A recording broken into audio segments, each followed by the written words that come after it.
Shopping করতে গেলে আমরা মাথাটা আওলায় যায় প্রত্যেকবার, কারণ আমি বুঝি না যে জিনিসপত্রের দামই বেশি না আমি গরিব, এটাই তো বুঝতেছি না।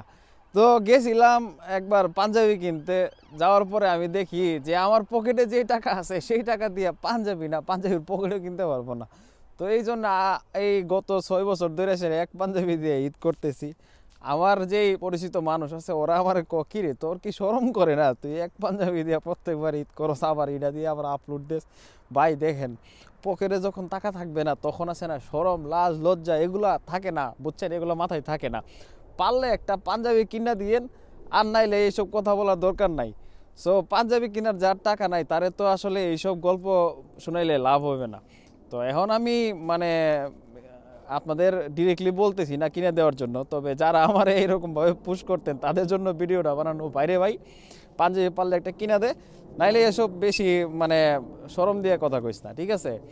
আমার এমনিতেই পকেটের মধ্যে যে টাকা আছে এই টাকা দিয়ে সেটা পাঞ্জাবির পকেট কেনার টাকা নাই, আর আমারে আসে যে পাঞ্জাবি কেনার জন্য আমারে পুশ করতে থাকে। তো 6 বছর ধরে সে এক পাঞ্জাবি দিয়া যে ঈদ করতেছে আমার কোনো আফসোস নাই, আমার মনে কোনো দুঃখ নাই।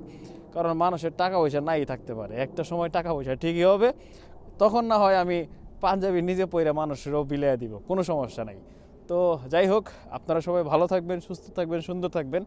আর যদি আমার কেউ একজন পাঞ্জাবি পাঠাইতে চান তাহলে ইনবক্সে যোগাযোগ করেন, এছাড়া আর কোনো কথা নাই আপনাদের সাথে। Bye bye, tata.